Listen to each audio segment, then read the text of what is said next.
Hey there, YouTube! What is going on? Breaking news! In the Yu-Gi-Oh! TCG, they just announced the Create a Card project. This will be a player-voted bracket-style elimination. The first bracket will be over the course of a month. So let's jump right in and check it out.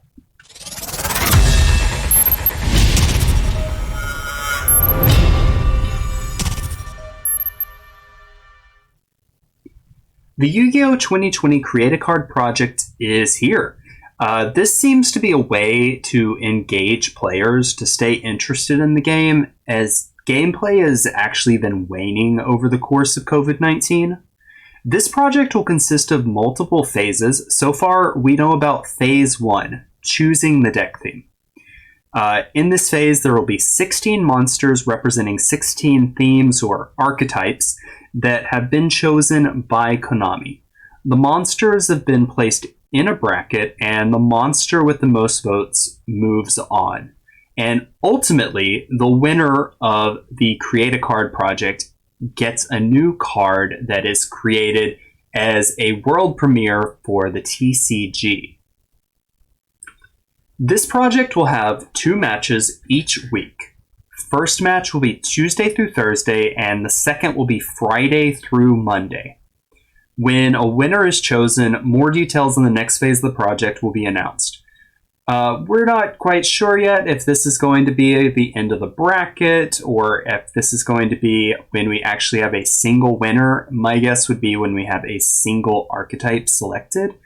So we can expect this to be announced at about a month and a half to 2 months. We'll have to keep our ears on the ground to find out. You can find information on where to vote in Konami's social media or in this video's description down below. So let's jump into these matchups. The Weather, aka the Weather Painters, consists of fairy monsters, primarily light. They were introduced in the TCG in Spirit Warriors. All of the main deck monsters are level 3 except for the Weather Painter Aurora, which is a level 6, and they will be facing against Grade L. The Grade L archetype, introduced in Dimensions of Chaos. The Grade L are water aquatypes. They are globulous aliens, and most of them resemble the aliens Gray. This will be the first matchup, Matchup A, taking place this coming Tuesday through Thursday.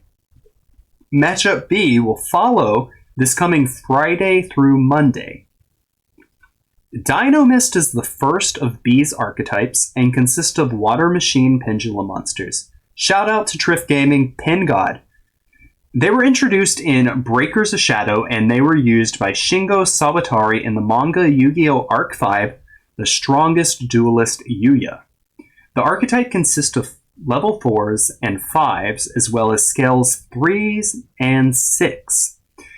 They're connected to the Draco Slayer archetype. They will be versus Lightsworn.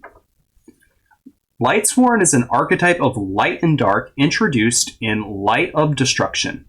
This archetype self-mills Lumina, Lightsworn Summoner, Judgment Dragon, and Curious Lightsworn are among the best known cards of this archetype. Curious finding a devastating place alongside the Dangers in Saryuja. Next up in Bracket C, the first match of the week, we have Valkyries. The archetype based on the Valkyries of Norse mythology, played by Siegfried von Schroeder in the anime. Valkyries are female light fairy monsters that debuted in the TCG exclusive Shadows of Valhalla. This archetype has been piloted by great players like Jesse Cotton because of its devastating ability to skip the opponent's turn. Unfortunately, it hasn't managed to see much tournament success, but a new card could launch this card into the meta. They'll be facing Inzektor, a dark insect monster archetype introduced in Order of Chaos. They equip themselves to other Inzektor monsters and have trigger effects when they are equipped. They have been used by Weevil Underwood in the video games. Next up in Bracket D, Week 2, Round 2, we have Sylvan. Debuting in Legacy of the Valiant, Sylvans are a bit of Yu-Gi-Oh! History, because they introduced the game term excavate in the TCG. This archetype is a mix of Shinto Buddhism and plants. They will be facing off against Cyber Angel, another archetype of female fairies. These monsters are rituals and were used by Alexis Rhodes in the GX anime. They were released in the TCG and Dragons of Legend Unleashed. They are based on both gods and creation myths of Asian mythologies. Ben 10 is probably the most used card in the archetype, helping out other ritual decks. Next up in Bracket E, the first round of Week 3, being voted on between Tuesday and Thursday, we have Fire King, an archetype of fire beast, beast warriors, and winged beast monsters. They self-destroy for their effects. They were introduced to the TCG in Onslaught of the Fire King structure deck. They will be facing off against X-Saber. X-Saber is an archetype of earth monsters, mainly beast warriors, but included various other types. They were used by Kit Blade in the Arc 5 anime. They've been associated with hand control, and we even saw MX Saber banned during the Goki era because of the degeneracy of their combos. In the second match of Week 3, we will have Fortune Lady. Used by Carrie Carmine in 5D's anime, Fortune Ladies are an archetype of female spellcasters. You thought I was going to say fairies again, didn't you? They have various attributes, but mainly they're light and dark.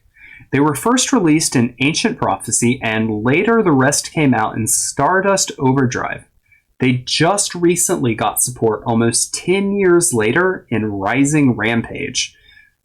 They'll be facing Hazy Flame. Hazy Flame are level 6 monsters based around rank 6 Xyz. They have a sub-archetype as well, the Hazy archetype. They premiered in Jump Festa 2012 Promotion Pack A and got support in Cosmo Blazer and Primal Origin. And for our fourth and final week of the first brackets, we have in the first half of the week, Mermail. Mermails are a water, aqua, fish, and sea serpent archetype that has recently seen new play alongside Deep Sea Diva. They were introduced in Abyss Rising. They're also related to the Abyss archetype, probably best known today for the card Abyss Dweller.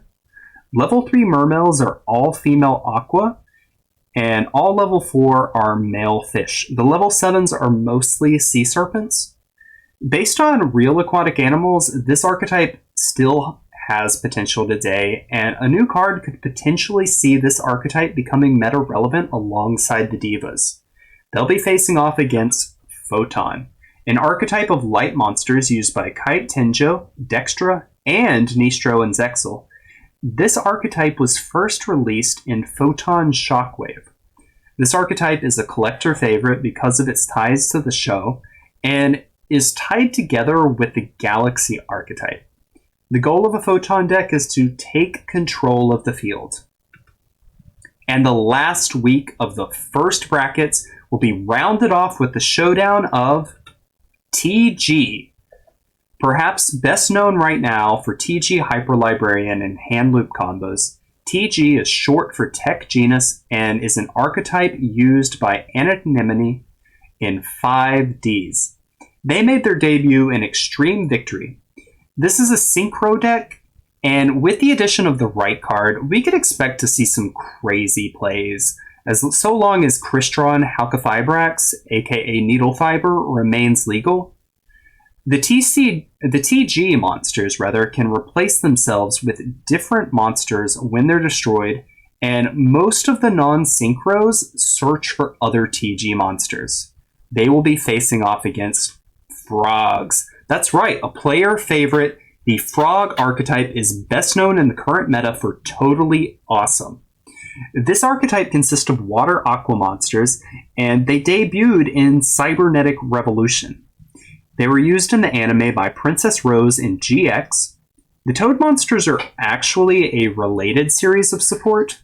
Subsitoad even made it on the ban list because of the power of the archetype, and Totally Awesome remains limited. Well, that wraps up the first brackets and what we know so far about the 2020 Create a Card project. Remember to vote for your favorite themes because only the winner will go to the next phase.